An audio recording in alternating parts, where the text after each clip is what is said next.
Now that we know what GitHub is, let's start off with the basics.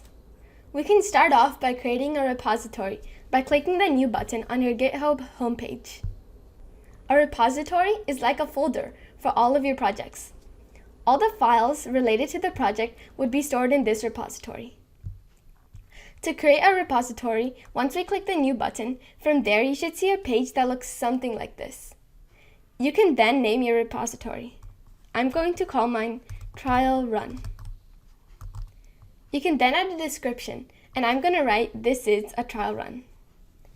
You can choose whether or not you want to make your repository private or public. If you choose to make it private, only you and the people who you share it with have access to it. If it is public, everyone on the internet will have an option to access it. I'm going to make mine public. In the next box, it says initialize this repository with the README. In the next few videos, I will be playing around more with the README file. A README file shows people the what and the whys of your project, meaning like what does your project do, why is it important, along with who is in charge of it. Under the checkbox, there is an option to add a license. A license shows people what they can and can't do with the code.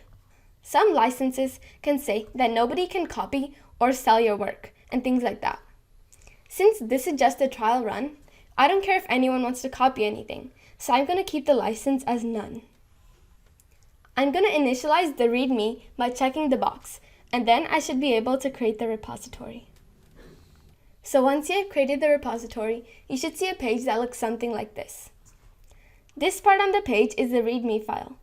If I want to edit it, I can just click the pencil and type what I want here. Once I make the changes that I want to make, I can commit the changes.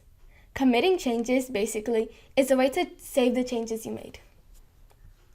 If you look above the Commit Change button, there's an option to start a pull request. I'll teach you guys about pull requests in the following videos.